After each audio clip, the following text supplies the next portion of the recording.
Speech off. Hi guys, welcome back to my channel. So I'm here to do my mid-month wrap-up, which is good because I have a lot of books, and I have a lot of good books. This has been a really good month so far, as far as middle grade March, and as far as just really decent reads this month. I've got, like I said, lots of 5 stars. So let's just get started. Okay, so the first thing I read is not middle grade. Oh, by the way, middle grade March is hosted by Krista from Books and Jams, Amanda from On the Middle Shelf, and Katie from Life Between Words. Anyway, first thing I read was Gingerbread Danger, Amish Candy Shop Mystery number 9 by, who wrote this? Amanda Flower. I forgot to write it down. Is it number 9? For some reason, I thought there was more. Whatever. I could not wait. It came out. I had to read it immediately, so, you know. I probably should have waited for Amish in April, but I'll find other things. Anyway, then we get to the middle grade. So, first thing I read was Once a Queen by Sarah Arthur. I gave this 5 stars. I heard about this one from Katie from Big Racks and Ponytails and Lindsay from BFCG. Weirdly enough, I read this. I've been wanting to read it for a while, but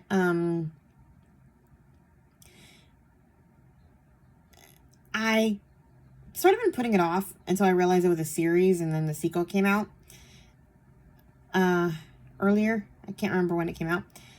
I don't have my list in front of me, but yeah, I decided to finally read it. And also, I have this morbid curiosity because Lindsay kind of, I remember when she talked about it, she really was not a fan of this disobedient child.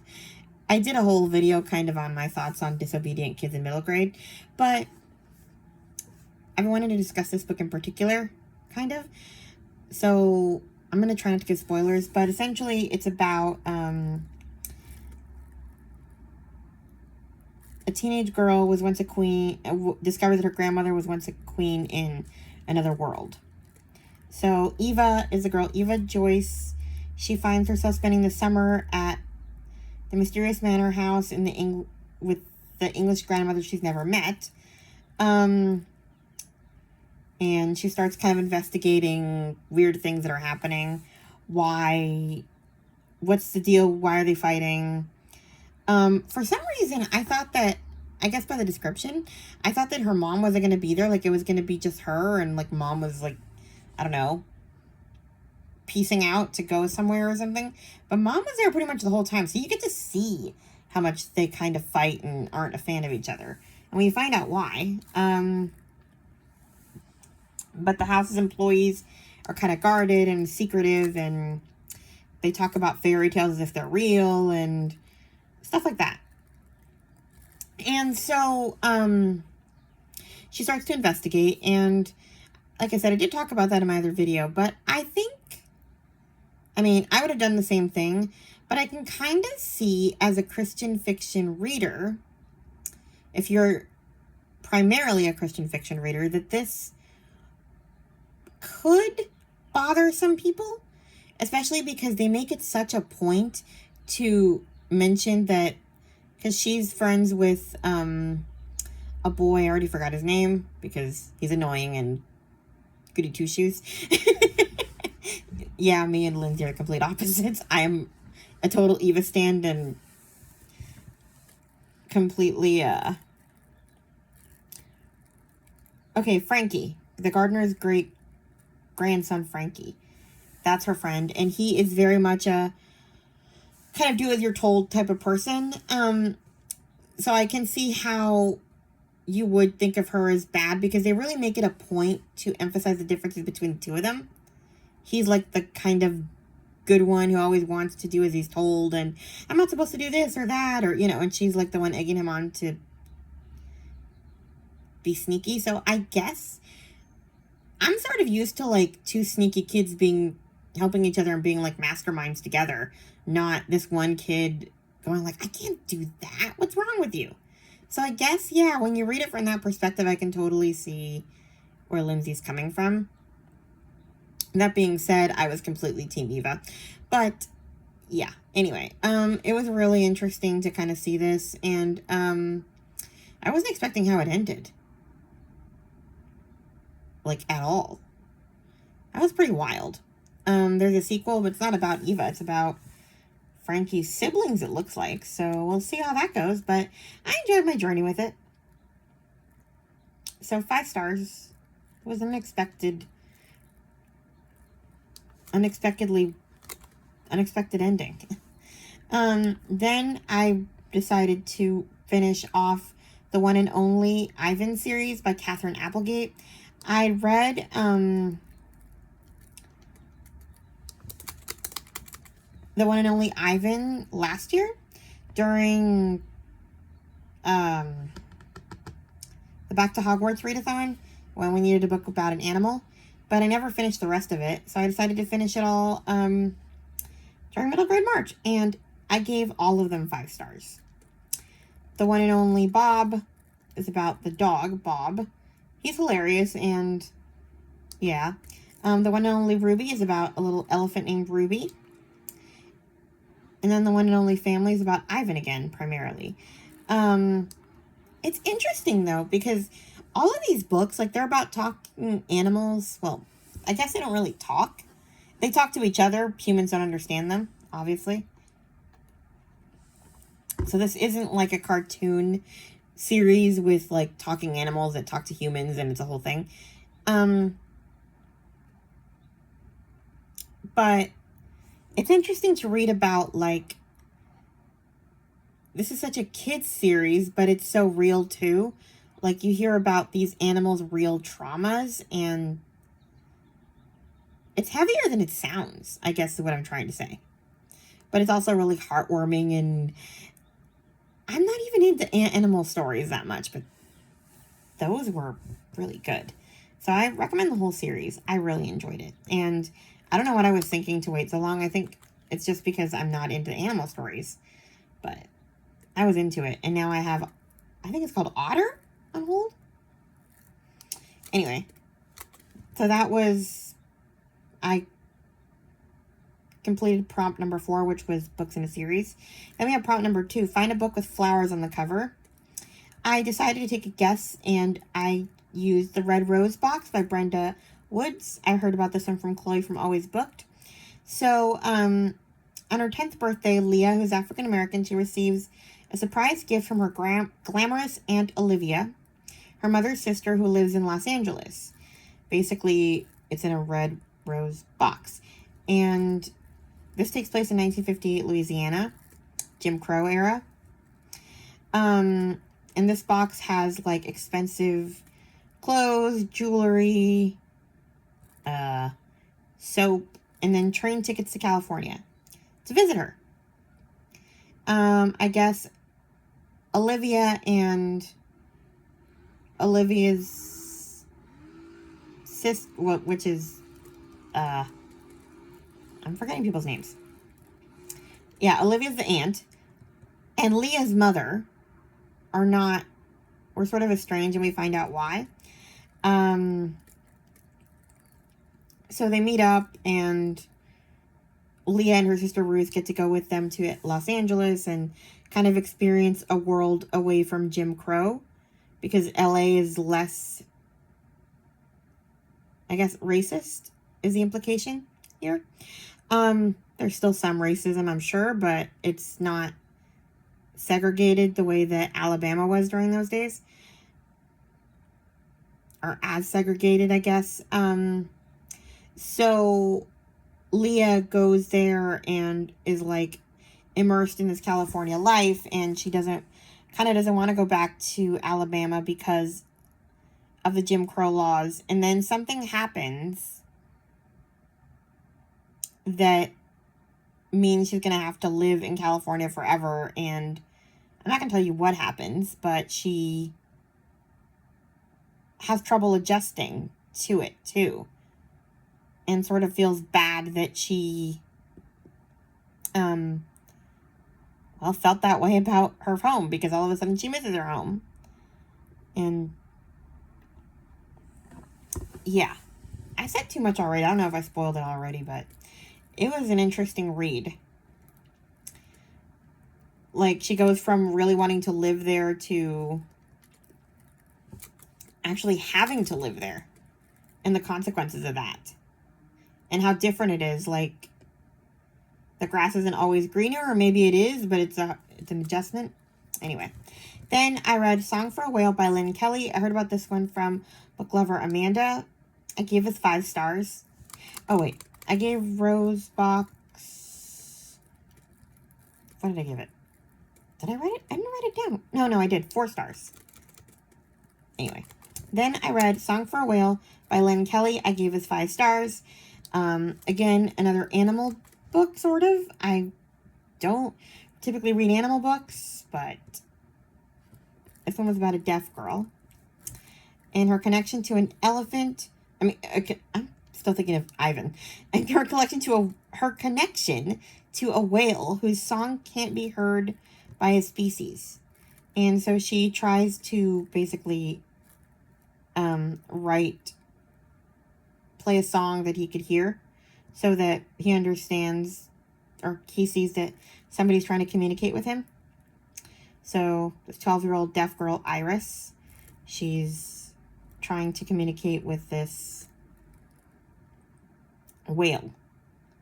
And she identifies with this whale is trying to communicate because she is the only deaf girl in her school, so people treat her like she's not very smart or don't want to communicate with her. This book, honestly, it made me cry at the whale parts, but also made me want to throw things, honestly, because I have very little empathy for her dad. Like, he pretty much says he doesn't know that much sign language because he's not good at languages, and it's like, well, too bad. I mean, like, it's just sort of enraging. If you want any connection with your kid, you figure it out, because otherwise you suck. You're not good at languages, well, get good at languages. I don't know, go to the library, do something about that. Honestly, both of her parents just made me want to rage, too, because you can kind of see why deaf people have their own culture and almost don't want anything to do with hearing people, because hearing people want to fix them to be like them so that it's easier for them. Like, it's such a hard thing. This didn't really talk about cochlear implants, but that's part of the reason why cochlear implants are a thing. Why people want their kids to have cochlear implants. So it's easier for them to communicate, and they don't have to learn sign language, and they can be quote unquote normal. And on the one hand, I see the benefit of that. But on the other hand, you see the people who maybe can't benefit from that, or who only know sign language, and I don't know, like, it's awful to think that she's living in a world where her parents, like, her mom's parents are both deaf. And so her mom doesn't want her going to a deaf school because she wants her to be more quote unquote normal and be surrounded by normal kids. But it's like, how can she do that if she can't talk to them, or they can't talk to her? Like, blind people have it a little different, where they try to immerse us in sighted culture, and we really try to, because blind culture isn't very big.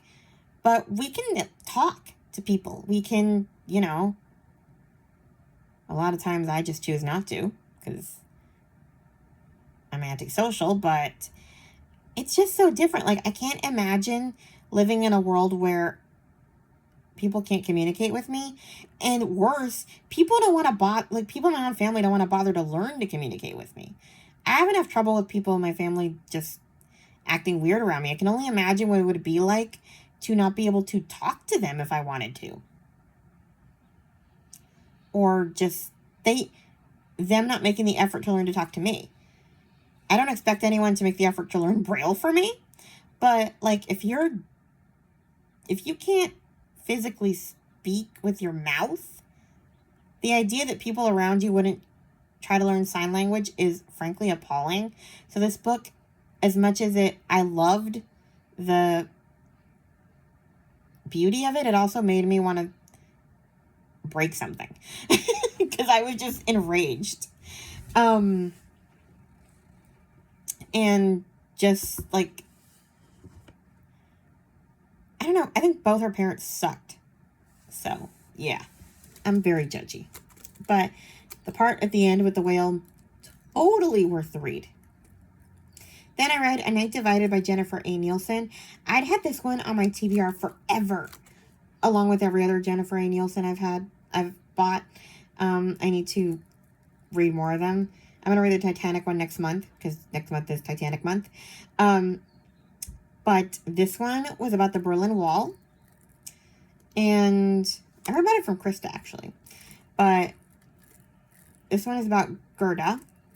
Her family is divided. She, her mother, and her oldest brother, Fritz, live on the eastern side, and they're controlled by the Soviets. And her father and middle brother, who had gone west in search of work, they suddenly get stuck on the other side.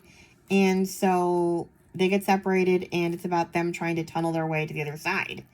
And kind of the dangers they face, and I didn't know that much about the Berlin Wall of it all. So, yeah, it was a great read, a suspenseful read, and she's a really good author. I enjoyed it more than, I think I read Resistance. I feel like it was just fighting and more fighting and more fighting without much plot. Whereas this one, I love this one more. Then I read a few Babysitters Club books. Actually, I didn't read them in that order, but I lumped them together so I wouldn't have to keep coming back to them. So I read Dawn's Big Date, Babysitters Club number 50. I'm going to try to catch up with Ravenclaw Reads. I think her name is Courtney. I've subscribed to a bunch of new people lately, so I can't keep names straight. We're both reading the series, although I'm reading the mysteries too, and she's not. I'm kind of just going along with the podcast they're both listening to. It's called Stuck in Stony Brook, in case you care.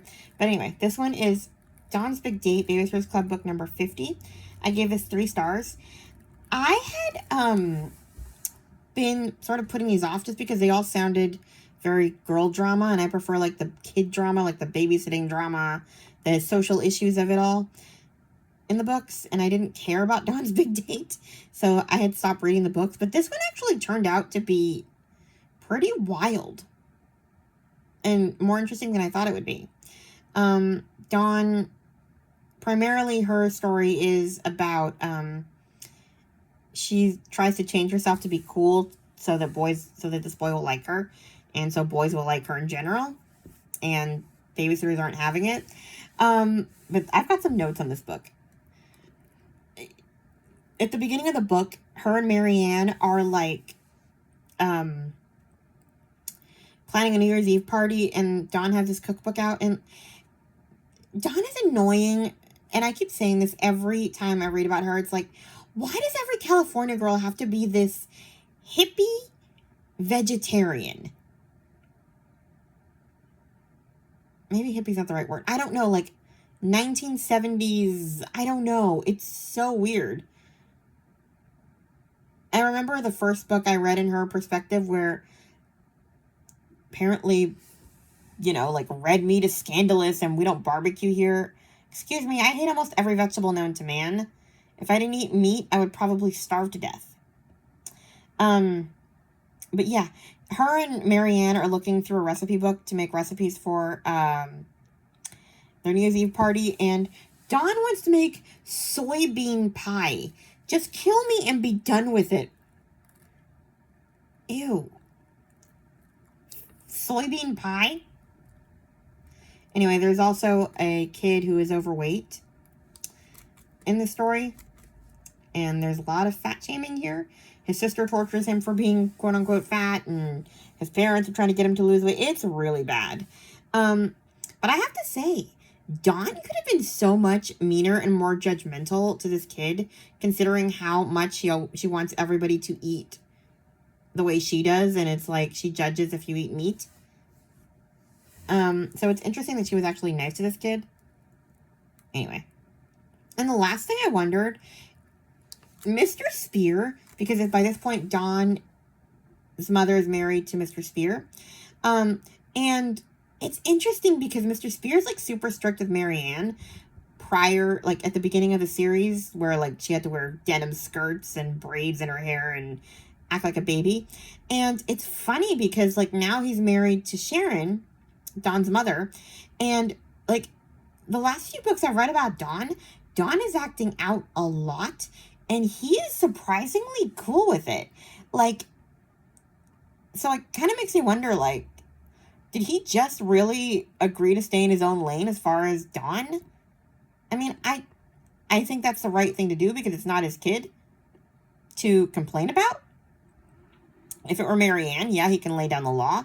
But it's still pretty wild that he let her out of the house with jeans with, like, a slit up the side. Or I forget. Like, it was a whole scandalous outfit that you would never think he'd let her out of the house in. But again, pretty mature of him. Anyway, then I read Stacy's Ex-Best Friend, Babysitter's Club, number 51. 2 stars. Stacy's friend, Lane Cummings, comes to visit her in Stony Brook and is a total monster. Honestly, I've hated Lane from ever since Stacy's first book. And I was right, clearly, because that girl sucks. But to be fair, from the beginning of the book, you could tell that Lane did not want to come to Stony Brook. And Stacy kind of pushed her. So, I don't know. I kind of think Stacy sort of had it coming a little bit. She didn't want to realize that Lane was not into her anymore. Anyway. Then I read one of the mysteries, because that's what came next. Mallory and the Ghost Cat. I think it's mystery number 3. I gave it 3. I forgot to write it down. It's probably 3 stars. Anyway, so Mallory, her great uncle comes to stay with them. He's in between nursing homes or something, and Mr. Pike invites him to stay with them to kind of visit. Later we find out more about why, but at the beginning of the book, I'm thinking, who in their old age would want to hang out at the Pike household? That sounds like horrifying. And right from the beginning, like, this guy is like cranky and just like overwhelmed by it all, and they think he's mean, and I'm like, no, you guys are pains in the rear.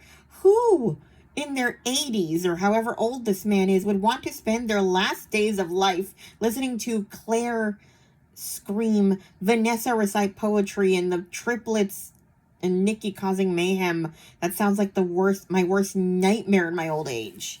No. Anyway. But the Ghost Cat, I keep calling her Marianne. I'm confusing names today. What's wrong with me? Mallory goes to sit for this family with 3 girls, and she hears a cat in the attic, and they find out a story about a ghost cat. It's dumb. The mysteries so far have not been very good, but I'm glad I read them anyway because we do see Uncle Joe in a later book, so at least we get the backstory of him. As much as I don't like some of the books in the order, and I don't feel like you can skip any of them, honestly. You get stuff that you'd miss if you did. Anyway, then I fulfilled prompt number 3, a book with travel, and I read Olivetti by Ali Millington. I gave it 4 stars. I heard about this from the Currently Reading podcast. This is about a magical typewriter who can basically type back to you. He has all of everyone's secrets, and so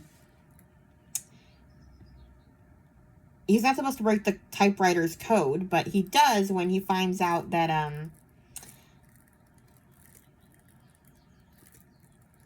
the Brindles, the family that owns him, he finds out that the mother of the family, who was the one who owned him first, disappeared, and so he's gonna help Ernest Brindle find her. And so he gives up his silence and tells Ernest the information he needs, and him and this other girl who owned the pawn shop where Olivetti gets sold.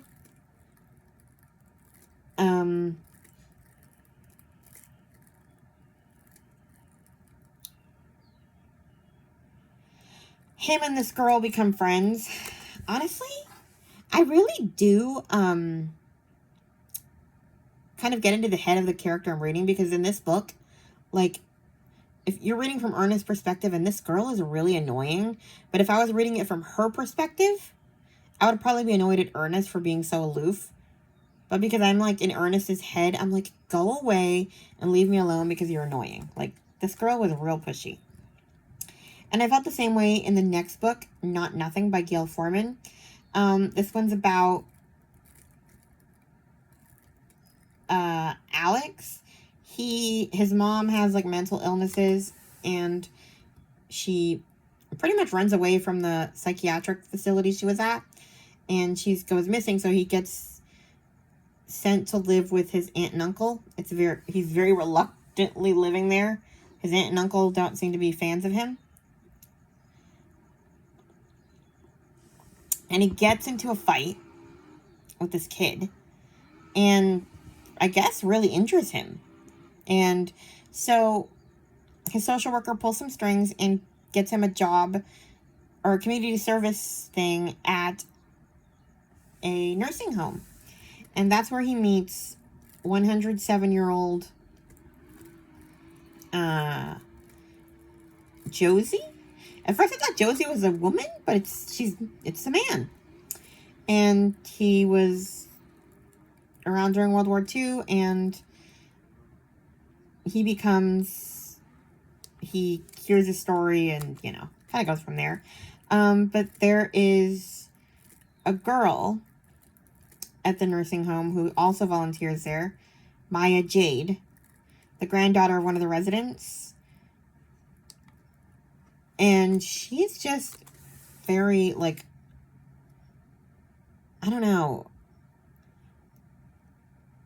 She has a story too, but by the time you get to her story, I need you to kind of get to the point with annoying characters pretty quickly, or I don't care by the time you do, because they've spent too much time annoying me. And this girl was, like, really mistreating this kid, like, making him scrub the floors all day, and not telling him that he had meals at the cafeteria, like, that kind of thing. And so, I don't know, I really just, by the time we got to her actual backstory, I could care less, because she was so infuriating, and I felt too sorry for the boy who was our main character. But again, it's kind of one of those issues with perspective, where if we were in her head, I'd be yelling at him for being a jerk. So I don't know. Anyway, the ending did make me cry, and I like Josie and his story. So it was actually in Josie's perspective, this entire book. Josie's telling the story of the boy. It's weird. Anyway, next I finished Sense and Sensibility by Jane Austen. I gave this 5 stars. It took me over a month to read this because I'm reading a couple chapters and listening to a podcast episode. It's slow going, but it's fun. I'm not sure which book is next in the lineup as far as the podcast. I think they read Emma and Persuasion, I think, was their last one that they just finished. So, I think Emma's next. But this one was really different than Pride and Prejudice. Pride and Prejudice, up until now, was the only Austen I'd read. And this one had higher stakes, worse villains. Like, they were fun villains. Like, I mean, Fanny is a monster. And, like, from chapter 1... cutting down trees next door. Sorry about the noise. But Fanny? Yeesh. That girl was awful. And yet she impressed me with how awful she was. Like, she managed to get Edward to, like, completely leave his sisters destitute and still make him think he was a good guy. It was wild. And then Lucy, whew, that girl was a monster, and yet she's an evil genius. Like, all of the villains are just so bad that it's almost impossible to hate them, because like they're diabolical in a great way to read. But what's his name? Not Wickham. The one that was with Marianne. I'm already forgetting names. What is wrong with me today? And what is with Jane Austen? Did somebody, like, break up with Jane Austen with the letter W? Because Willoughby. We have Wickham, the bad guy in Pride and Prejudice. Now we have Willoughby, who's a jerk to Marianne.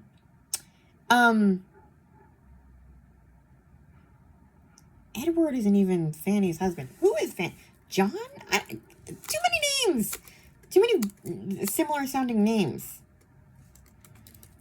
Edward was the guy that Eleanor was with, right? I just read this. What is wrong with me?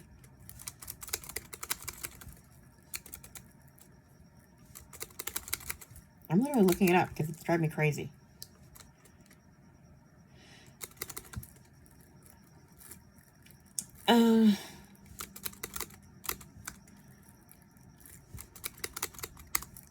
But yeah, Willoughby sucked.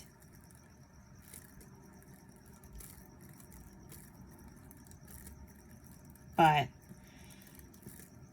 I liked Colonel Brandon a lot.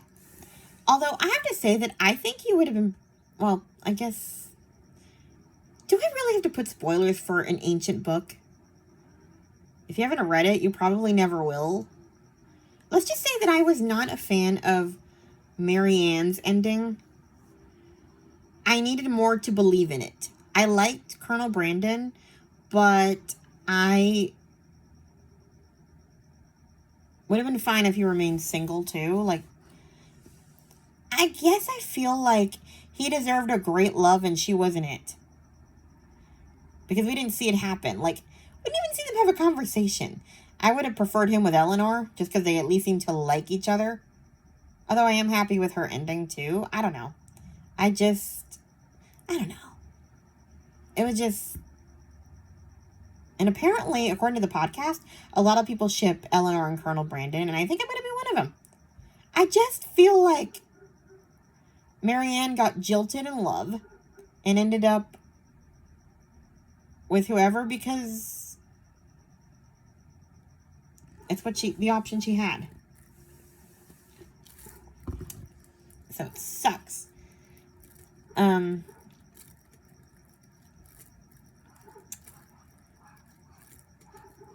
And I love Mrs. Jennings. It is so funny. So, I don't know. I really enjoyed my time with this book, but I really like the villains a lot. So, yeah. Then I read Georgia Hunter's new book, One Good Thing. Basically, it is one long road trip, but I enjoyed it. And I suggest you guys listen to, I think this episode's coming out this week, Sarah's Bookshelves Live podcast is going to have Georgia Hunter on as a guest. And she's going to be talking about the new book. And I wanted to read it before Wednesday because I like to read before the interviews, even though there's no spoilers. But she's also going to talk about the making of the TV show. So Alma from Alma's Book Journey, who just read the book and watched the show. I forget who else. Was it Candlewick Library? I can't remember. But you guys should listen to that. Sarah is not a Christian fiction reader or anything. So a lot of her books are very gritty and, you know, definitely not clean. But she's friends with Georgia Hunter, so like this interview should be good. And go back to the very first episode of her podcast ever. Georgia Hunter was the very first guest she ever had. And, you know, because they're friends, and she talked about we were the lucky ones. So yeah, listen to that, and then listen to this week's episode coming up, because the interview it should be really good. Anyway, this one is about two best friends. Oh, I heard about this one from Gloria, actually, Gloria Z. Thompson. It came out March 4th. So it's two best friends.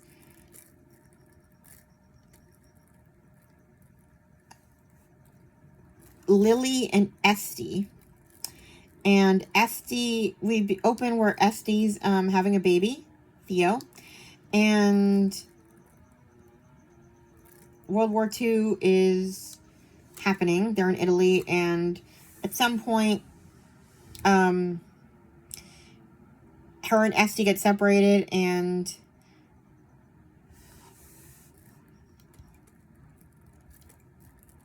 she has to take care of Theo, Lily. Emilia is where the place they live. Emilia Romagna. Anyway, we have Lily and Esty. So Lily has to take care of Esty's little boy, Theo. And it's kind of her journey to keep him safe, and them having to continuously run away. They're Jewish, so yeah, it was a wild ride. And one long road trip, and hiding and suspense, and it was really good. I don't think it was as good as We Were the Lucky Ones. It was a different story, I guess. It was still good, but I think it wasn't like... It was your typical World War II historical fiction, which is my cup of tea. I love it all, mostly, but I think if you're looking for We Were the Lucky Ones, you're not going to get it. You're going to get something that's your average World War II stuff. I did learn a lot, because I didn't know a lot about the war in Italy, but yeah, it's still not the phenomenon that We Were the Lucky Ones was. Then I finished my other big chunker for the month, Stamped from the Beginning, The Definitive History of Racist Ideas in America by Ibram X. Kendi. I gave it 5 stars. I had put this book off. I started to read it a few years ago, I think 2020, 2021, maybe 2021. It was definitely after the George Floyd stuff. And I just was not... This is a very historical, like, it's like reading a history book, and it's long. So it's hard to get into, and I just was not good at it. But I think I've had enough practice now trying to get through nonfiction. And this time when I attempted it, it took me long. It took me over 6 weeks. I mean, we're in the middle of March. I started it in the beginning of February. But I read through it, and it was a fascinating history. We start in like the 1700s, and we go all the way to the present.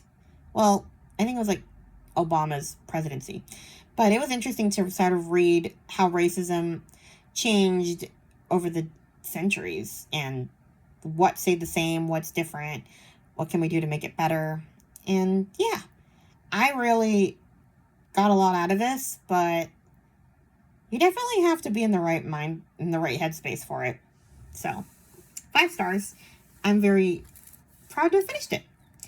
And then the last book I read, no, 2 more. Back to the Middle Grade. Beavis and Ramona by Beverly Cleary. I give this one 4 stars.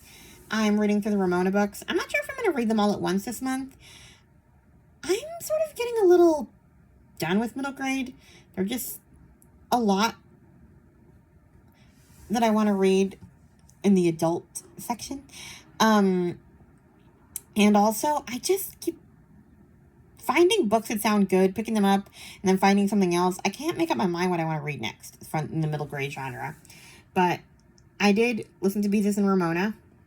And the stories, I'm going to do a whole, like, in-depth review on all the books. I've sort of been enjoying the videos I've been doing on different series that I liked as a kid. But overall, this does not put Ramona in a good light, because it is Beavis' story, unlike the rest of the Ramona books, which are Ramona's story. So you get, again, we go back to perspective. Depending on what perspective you read from is the perspective you generally empathize with. That being so, yeah, like Beavis isn't in Ramona's head. So to be this, Ramona's a monster, and Ramona really does look bad in this book. So, Chloe, you might want to, if you want to preserve your love for Ramona, maybe skip to reading books in her perspective, because I think if you read this book, you'd be done with Ramona immediately. But, yeah, I'm going to keep going. But I'll save my thoughts for when I finish. I'm not sure if I'm going to finish the series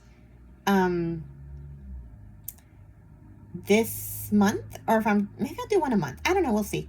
Let's draw it out. But it was a fun time. And I finished off this half of the month with Ozma of Oz. Oz book number 3. I gave it 3 stars. Can't really talk much about it because it's part of a series, but I had forgotten that I was in the middle of that series.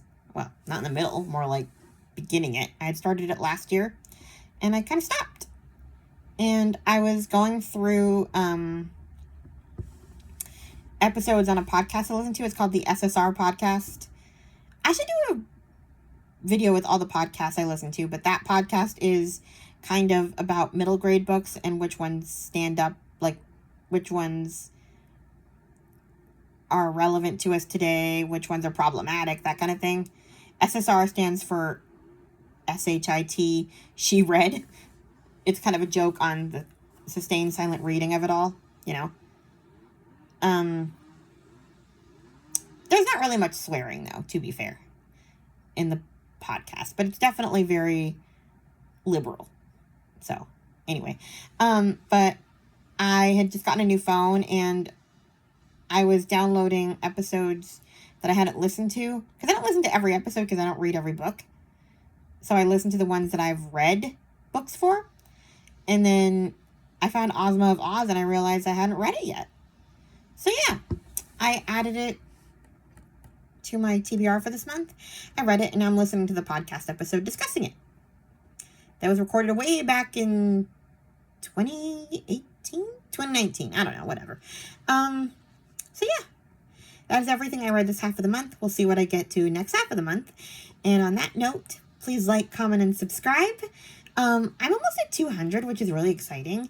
So it'd be kind of nice if you guys could get me there before the end of the month. I'd really be excited.